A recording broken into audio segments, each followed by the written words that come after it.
I'm Felina. And I'm Summer. And you are listening to Broken Broken. Because we're both. The podcast about living your best life by getting real. Hey, broken people. This is Summer. And this is Felina. So today we have Carmen. So Carmen, tell us a little about yourself, your background. Well, I'm from Tulsa, Oklahoma, by way of Pawnee, Oklahoma. I am of Pawnee and Miami descent. My mother's Pawnee and my father is Miami Indian. I'm double rolled. There were a few years where some people were able to do that. And I am a business owner. I'm a single female sole proprietor business owner here in Tulsa, as well as a yoga teacher, an advocate and activist, and also a podcast host and a variety of other things. In my lifetime, I have been an addict, I have been a sex worker, I have been all kinds of things that identify with a lot of people that they don't really like to be out about. I'm very out about that. I'm a bisexual woman, I am a Native American woman, and an Aboriginal American is how I identify. And I identify as gender fluid. Leaning towards the femininity most of the time, but a lot of the time I do lean towards the gender of masculine. So that's my story of who I am. And I try to stand for what's right, and I try to stand for what's good, no matter how crappy it feels sometimes. I like it. I like you. You're like, you know who you are, and I love it. It makes me really happy. Very much. Yeah. Thank you. Yeah, no, I mean, and like, I'm sure that it took a lot of struggles, just like it does with anybody, to like learn and be comfortable and confident in who they truly are. And with dealing with so many, let's say, not mainstream right. issues that have always been the subject of shame, imagine you've probably overcome a lot. They're pretty strong. Yeah. Thank you for identifying that. Thank you for giving me that vindication. Definitely a lot of judgment. Definitely a lot of judgment. Judgment, stigma that I didn't expect to come from a community of punk rock, a community of younger people at the time of my age. I'm 37 now, and as am I. So at that time it was just like you're a prostitute, and I was a dominatrix. So it was a kind of odd, and it really, I hate to say, it doesn't matter what kind of work you're doing if you're in the sex work industry. It is just a complete stigma, and it is a complete, you've lost everything. You're on drugs, you're doing it for other reasons out of necessity. And it's like, no, I'm just decent at this, and it's not my chosen lifestyle. That's something I like to make sure people understand whenever I, tell them what I do. And then, it does not intersect with my waxing business or anything else that I do. It was just a job choice to get me through my cosmetology school because it's such a tough schedule. You're sounding kind of blurred. Okay. Can you get closer? You said you went go ahead. There you are. Okay. You said you went to cosmetology school? Yes, I did. I put myself through cosmetology school with a Pell Grant and the free application for federal student aid through FAFSA. I got a Pell Grant, and the rest of my money I paid off myself. I really didn't have to go through a lot of loans or anything like that. I went through the Creek Nation had a youth program that went up to 21 years of age, and I was right there at the cutoff in 99-2000. And it's basically a program, I don't think they still have it anymore, but it was a program where I was paid minimum wage per hour I went to school so that I wouldn't be doing terrible, horrible things like dominatrixing after school. And I chose to go ahead and do that and double up. So you don't really put that on a tax form. I think you do now. But back then you didn't in the pre-Y2K times. So, yeah. Thanks for recognizing that. It was a really tough journey and a tough way to come out about that. Now that the stigmas against sex workers and the stigma against what it is so prevalent and so much more toxic. It is. I like to think that maybe there are more allies this time, and than in the 90s, whenever, because I'm 37 too, and I grew up then too, and I remember, having friends who, and I wasn't dealing with the same issues, but I remember recognizing friends, judging others for those types of things, and just, I was like super sexually active and explorative from a very young age, and I never really felt bad about it. I only felt bad about it when other people judged me for it, As you should not feel bad about it. Right. But I just remember that era of judgment. That was the 90s. There was there was a subculture. There was not this continual mixed tan and it just wasn't. It was a different time. I hate when people say that. Usually to defend racist bullshit, but it was a very different time. People had to get really personal. The internet was very young. It was a lot less intrusive. Oh my gosh, I think you just hit the nail on the head for me as to why I don't like to go home. Mm-hmm. It's frozen in time. Same. And I don't want to go back to that judgmental environment. And I swear to God, I have PTSD from I'll go home and I just immediately feel like I'm in high school again and I can't handle it. And that's why I only stay there for a day or two. Right. Well, most of the people who are still there peaked in high school, so it's, even interacting with them, it feels like high school. Yeah. Absolutely. Did you guys watch Sharp Objects, the HBO special they had for a while? Yes. I identified with her so much because she was so just abhorrent of going back to her old town as being recognized as the girl that went to the big city. Watch Sharp Objects, ladies out there. It's a great show. Oh, no, I haven't seen it. You need to watch it. It's fantastic. I loved her Wind Gap. Loved it. Very similar ideas, she's the girl that ran off and went to, this and that, did this and that, and lived all over, and she's married several times, and I've got every mark against me I could have. We're losing you again. I think you're getting too far from your phone. Sorry, you guys. This is my native. There you are. Am I being picked up here? Yeah, you're fine we got you now. Okay. I'm going old school podcast style, and I'm in my bathtub. So you guys should just let me know if that's better or worse. I want to be in my bathtub right now so bad. It's the best thing. Well, not in the bath, because that would be odd.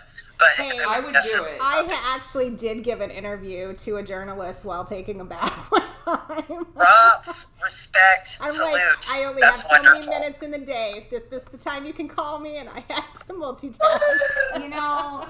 Summer, we need to figure out how to do this when we're not physically in the same room so that we can have a bathtub podcast where we're all in the bathtub. Yes. Everybody. Well, there's no reason we can't. Right? I love you just it. turn it on speakerphone and put it on the microphone. I'm really into this idea, guys. Yes. Okay. You guys apparently I watch a lot of TV, but I'm did you guys watch Girls, specifically HBO TV? And they were always in the bath together, and I was why don't real people do that normally? Maybe that was why it was the this utopian feminine show for everyone. But either way, I was I noticed there was a lot of co-bathing without creepy sexualness or anything. You're right, there was. I never watched this, I have no idea.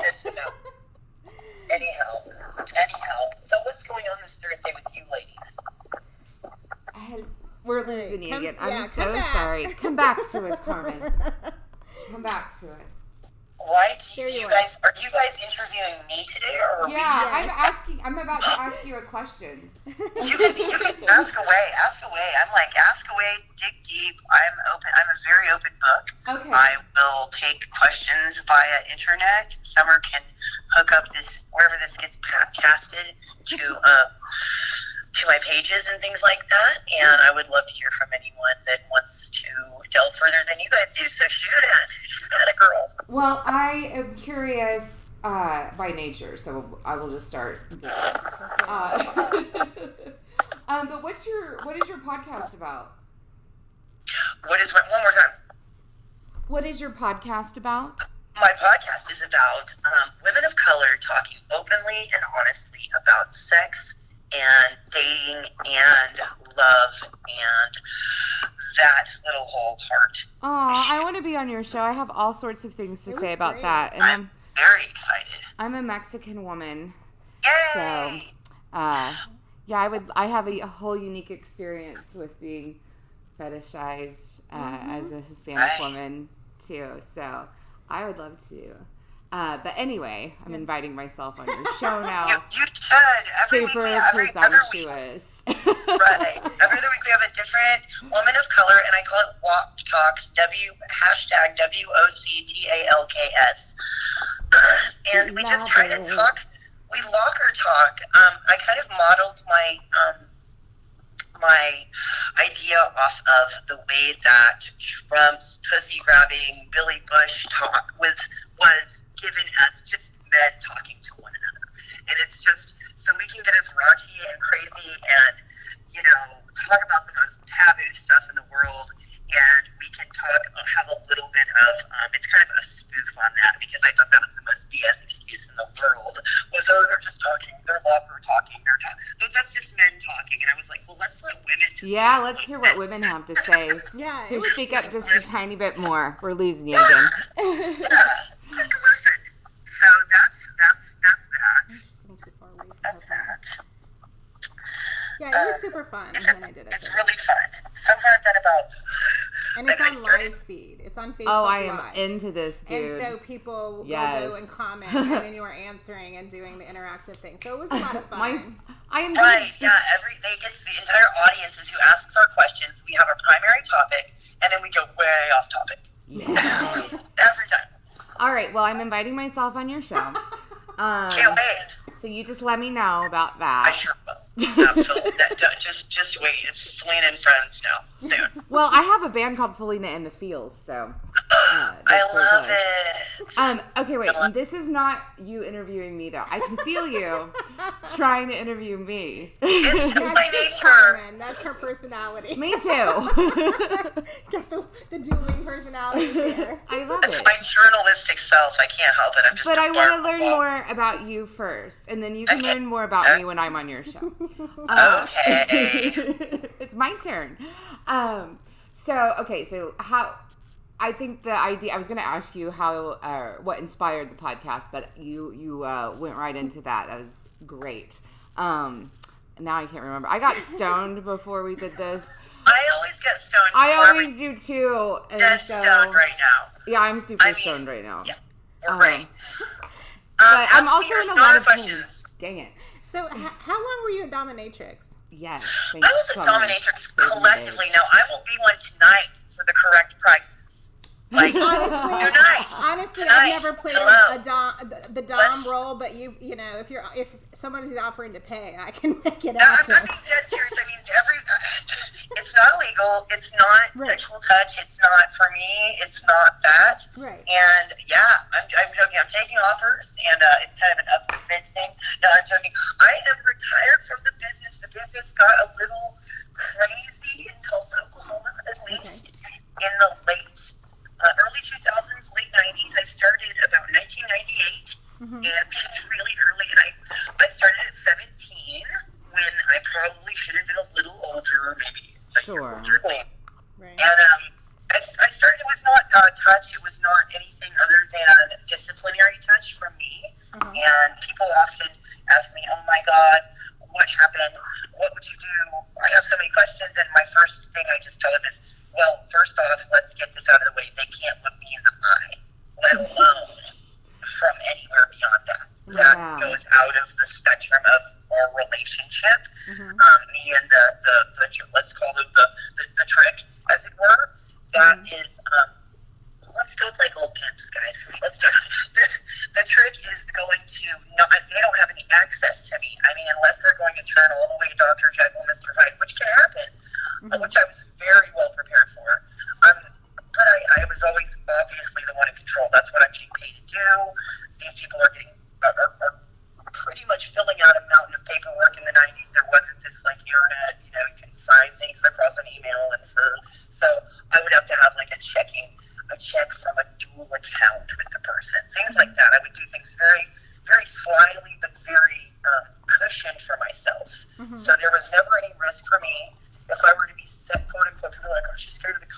like a little bit. It was more conservative then.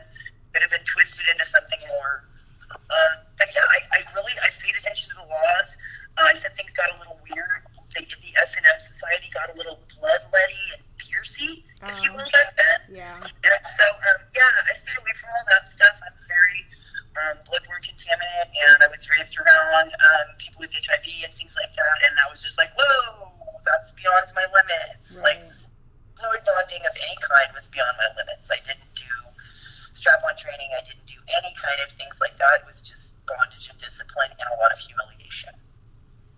And that came easily for some reason to me for the patriarchy. It's your natural talent. And it's exactly what you would think it is. It's the guys with the suits and the wives and the... Of course it is. You know what I mean? The affluents that tell people what to do all day, and then, Well, So they're they wanna be repressed. dominant. Yeah. They're repressed. And, reverse roles. yeah. Super easy. Lots of people are repressed. You guys can ask as many questions about this as you want. I'm really open about it. I'm price curious. all that kind of stuff is interesting to people, and they don't want to ask me because they'll think it'll offend me. So just open Oh, door. I'm not worried about offending you. No. I hope not. I had only met her a couple of times in person. And I did this wedding. I officiated this wedding, and she was part of the wedding party. And I had to wear, those wireless mics. Uh-huh. Well, I had nowhere on my clothes I could hook the battery except my bra. Mm-hmm. So I'm like, Carmen won't freak out when I ask her to do I'm this. like, I'm like, "Flip so, it out, girl." do you mind if I take my top off and put his microphone on? I'm used to people taking their bottoms off. I'm a Brazilian bikini waxer by Right. trade now. And Oh, really? my yoga teacher to take myself down from the stress of salon. And so that's like literally, I'm like, oh, I'm used to the bottom coming off. It's no big deal. I want to have a whole thing on mom bods. I don't know why this popped Okay. into my brain, but like I like it. just talking about a Brazilian, I was like, okay, like I had a child and I had to have a C-section, and because she was footling breech, and also there's a whole issue on forced C-sections and rush births. Right. Right. Yes. But anyway, I had to have a C-section, and I have this, like, they call it like a mom pouch. I mean, it's just like, it's flap of skin that like flaps over the scar from, and like, I just like will have forever have that tummy right there. And like women are so embarrassed by it. And I'm just like wearing a bikini. I don't care.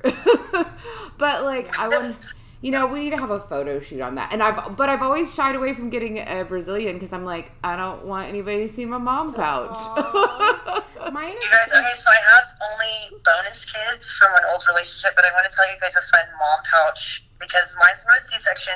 Like 60 to 70% of my clientele that are female, maybe more than that, have C-scars. It's just a thing. It's just a thing, and I'm really with you on the forced C-section. My dad was of the 1955 first round of them, and we've been sickly people ever since then. Right? Yeah. It's Anyhow, we'll talk about the microbathing and all that stuff later. We could go on and on. Well, what is it that I'm trying to figure out something to ask about the Dom thing, because you were talking about asking questions, and what I'm trying to come up with in my mind is, what do most people not understand or know about Dom? Because I feel like I know Absolutely. quite a bit more about it, so I'm like blank for questions, but I realize most people don't, because the questions that I hear about it clearly demonstrate people don't even understand what Doms do. Yeah, I mean, I probably don't know. Like, yeah. Absolutely. It's the best question. No, that's a great one. Doms are obviously there's S&M, there's sadomasochism.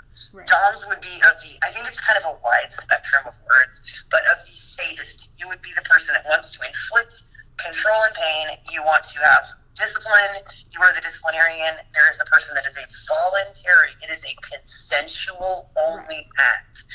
Anything that is not consensual is illegal or it is rape. So that is to get out of the way. The person that would seek me as a professional, because like I said, this is not my lifestyle. I do not enjoy being a dominant person necessarily, and especially like I would be at a fetish show on my own time. Mm-hmm. That's like I'm at a library, like, and not to be cute about it, like really.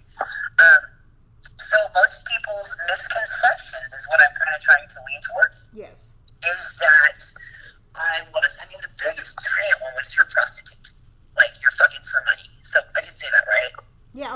say whatever you Okay, want. okay.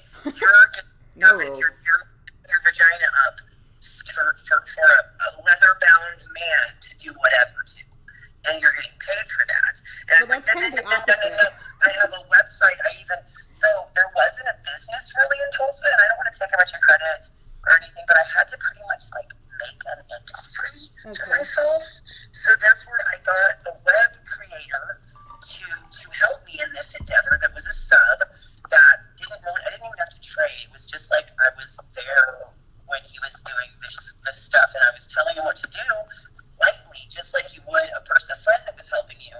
But this guy was not my personal friend. We didn't have any personal friendly attachments. Another Dawn had introduced me to him. Okay. Shout out to Mistress Alexa. She was kind of my tutor, if you will, or my mentor. Uh-huh. And he introduced me to the guy that built her site, and we built what was known as it was a very I won't name it off. I don't think it's up anymore. But we would have lunches at Frank's Country Inn, a large country diner, not diner, but an all-you-can-eat buffet. Mm-hmm. A real, not where you think a lot of people from the S&M community would be. Just a very, very country. They have a specifically all-meat bar at one of the areas. We're losing you. Hello. It was a real redneck place, if you will. Let's say that. Okay. But the misconception was I had recently broken up with this guy that would never have approved of any of this stuff. Rich parent, couldn't have fathomed it. Really vanilla person, but pushed me around and had a speech impediment and couldn't order his own food. And I think that relationship gave me a lot of really great fuel to put men down and be really. I had a catalog of things that I could humiliate a person, and I can cut people down. It's a God-given talent that probably came from a lot of just traumatic bullshit. Uh-huh. And so I am really good. I can battle rap in my different parts of my life. So my verbal skills at telling someone, don't fucking look me in the eye. How dare you? What gives you the goddamn right? I can switch it on and off and look someone right in the eye like a dog and tell them. Sounds like it's so much fun. So do you give Dawn workshops? Yeah, I want to do I this. would, but there's no amount of money you can teach a bitch to fish, as it were. And I mean, but it's the same as my waxing. There's no amount of money someone can pay me to teach them the art of making you comfortable with the C-section laying on my table. Sure, And all right. side. But okay, so back to the dom stuff.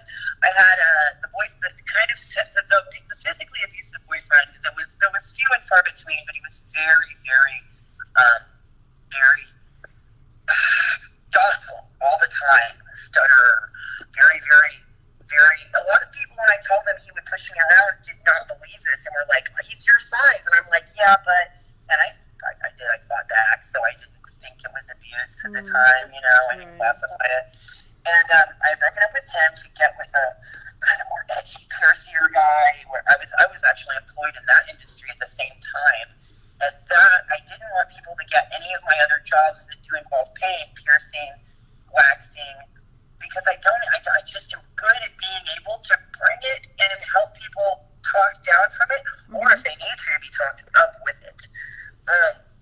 So one of his close friends that I felt was one of my closest guy friends at the time. Mm-hmm. And I mean, really, really, his close friends, one of his closest friends I still call one of my,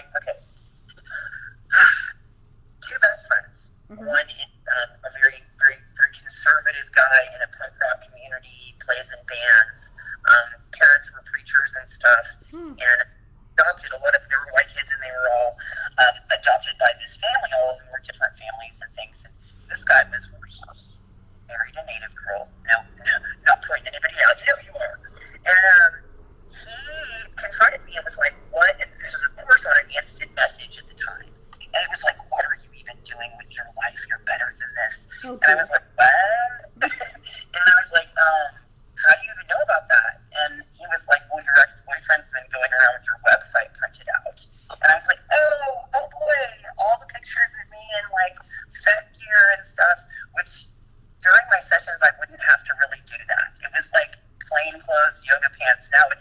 but back then it was like whatever you have on, just do your. They're not paying for you to dress up. It's a very real time thing. So, and we just did it with a baby monitor. So back to that one friend. The friend confronted me, and I just was like, I don't. If you think, and he goes, well, what about CBT? And I was like, that's an acronym for cock and ball torture. And if a person wants to have their penis and testicles harassed with safety pins, maybe so in other people's lives, but that's not mine. But if it was like, clothespins and things like that, and just harassment or whatever you want to say, smacking or whatever, stretchings, and not like nothing that's going to permanently injure anyone, maim anyone, or that's also I use a Hippocratic oath with mine, where I'm not going to maim anyone, I'm not going to draw blood from anyone. No, that seems unsafe and probably borders illegality. It does. And if the guy were to, so here everybody's like, so anyway, my best friend, who I will say is still mine, got two guy best friends, my roommate who lives here that Summer's met, and he's awesome. And then my other best friend, shout out to Josie Records in Tulsa, he works there. And at the time this happened in the 90s, 2000, 2K area, he had the boyfriend walk into the record store he worked at then. And he was like, oh my gosh, look. And I don't want to make fun of someone, but this is like probably verbatim at what I found of Coca Carmen on the internet. And he's my friend who's just this really introverted guy, but the guy that works at the record store used to be a huge asshole. It's great. Like, I love the guy so much. And he knows who he is. He hears this. And most of 12 minutes when we're talking about it, they hear this. He was like, hey, and he wears really big kind of pop bottle glasses, as our parents would say. And he goes, hey, let me see that. And he like asked it, to see it up close and to read it. And he was like, oh my gosh, he kind of like starts looking down and reading this. And as he's reading, he grabs the top two sides and rips it down the middle and was like, fuck you, man. You call yourself a fucking feminist? You tear up every Bikini Kill album you've got, burn all your Discord shit, asshole, because this is my friend. And he literally was like, get the fuck out of here and stop calling yourself a punk, asshole.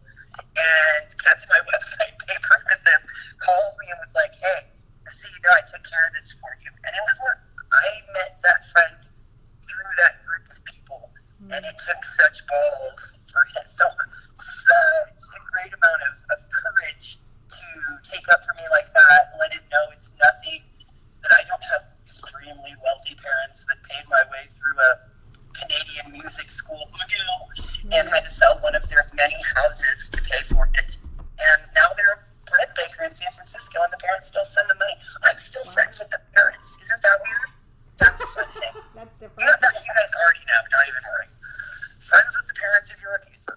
Hashtag. I have some other questions that are unrelated to the sex industry. I wanted to ask you. Okay, so you said you were a business owner.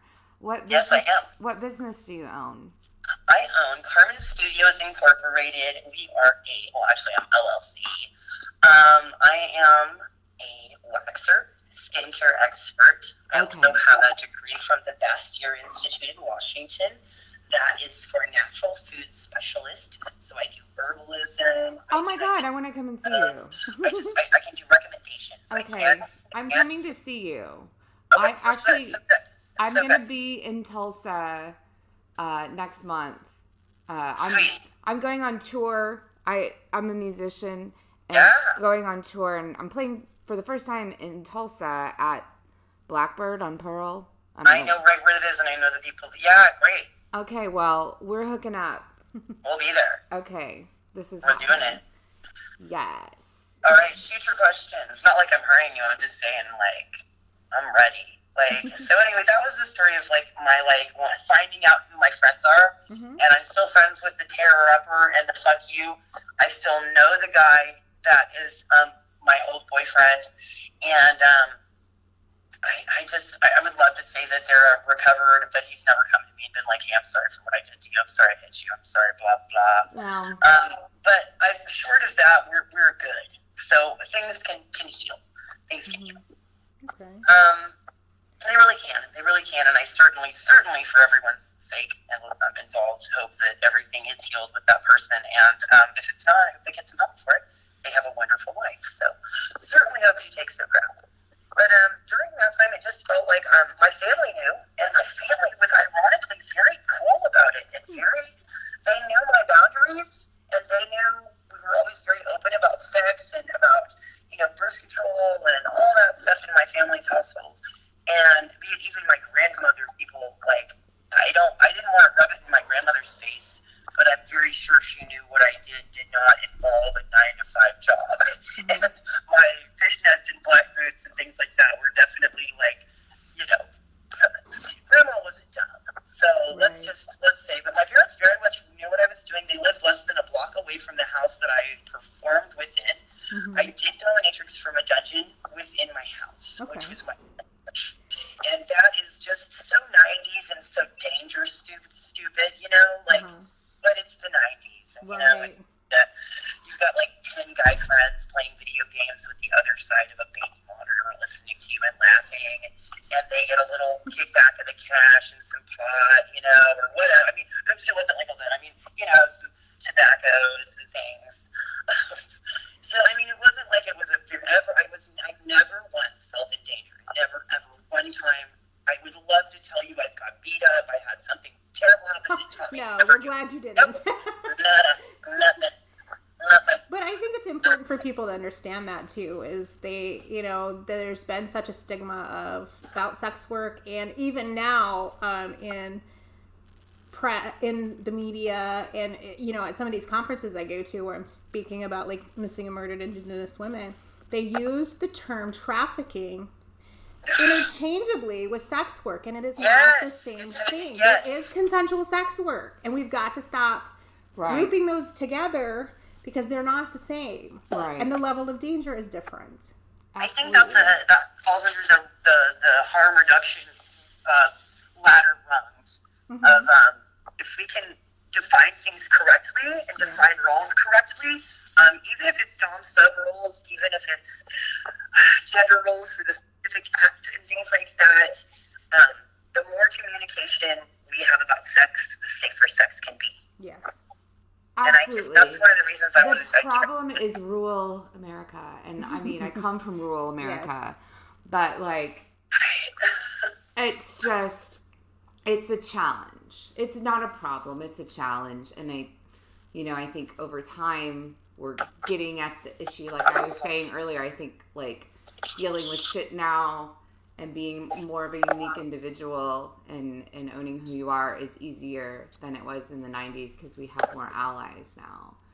Right. And we have words and we have definitions. And so there is progress, even if it doesn't appear that way on the surface, i.e. our Oval Office. But, like... Right. But our resources are greater. I feel like that's actually a symptom of that, right? Because it's the pushback.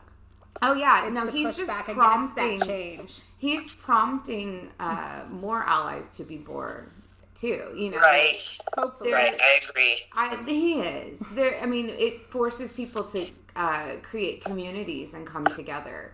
And whenever we do that, then we're more powerful. Yes. And we have to put smart people who are organized and capable of, we have to recognize people for their strengths and recognize our own weaknesses and create allies that help us be more well-rounded.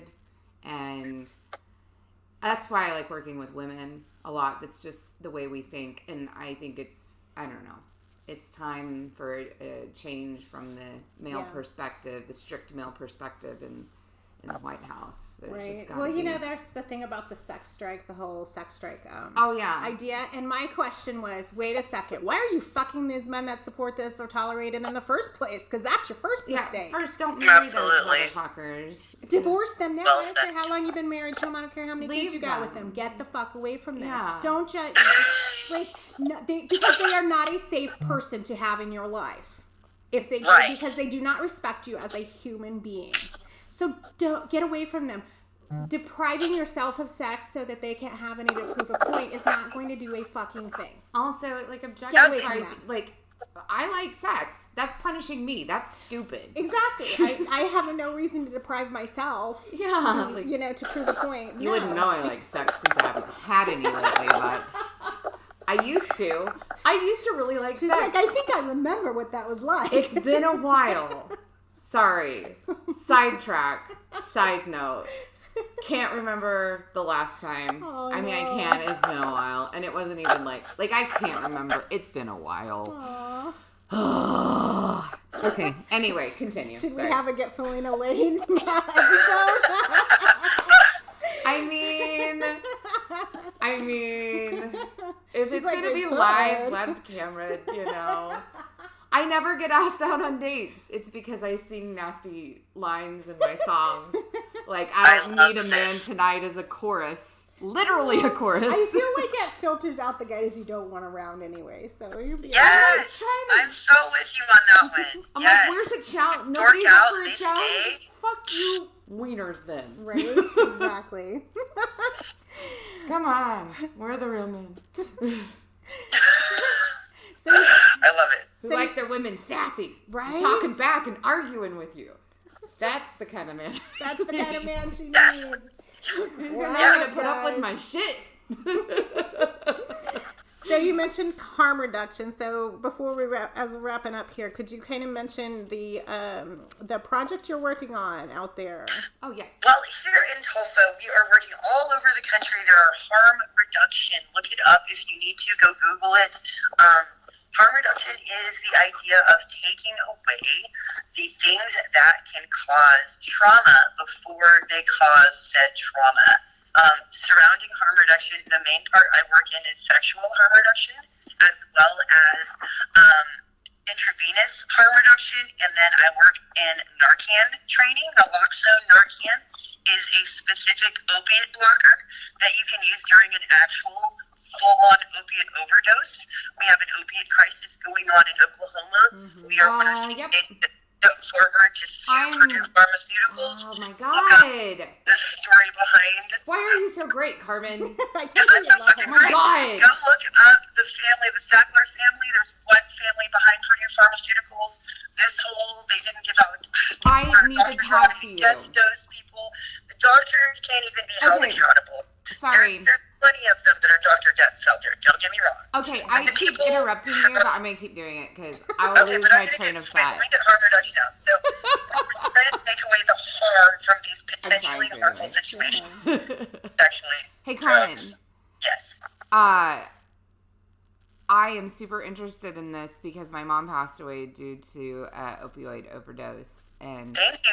I'm so sorry. it's okay. I'm a huge cannabis advocate and have invested in cannabis Yes. companies, and I'm working on getting into cannabis law. I'm a lawyer, and Wonderful. so I want to talk to you about all this more. Because I'm working on writing, and actually I'm going to be podcasting about my mom's battle with opioids and how it was Thank you. all prescribed to her, and just so I'd really want to talk to you about that more. Oh yeah, we'll definitely We hook up need about to this. talk offline very soon. And, Yeah. and I do street medic training and things like that so that people can have access to naloxone. It is available for free without a prescription at any pharmacy This is so participating great. CVS Oh my and God. Walgreens. We have apps on for your phone. We have for muscular, where it's like an EpiPen you can use, and we make packets that have up to 5 doses. You can use up to 10 doses on a person that is non-responsive on opiates. The naloxone, we also send out the big new word in drugs and in things of use is fentanyl. Fentanyl is being put into any kind of drug that can be quote-unquote cut or can be stretched out. Prince was found dead because of pills that Prince, not some bum pardon on the street, but fucking Prince, thought were Percocets. And it was just a good enough pill press that the person wasn't, it was indeterminate.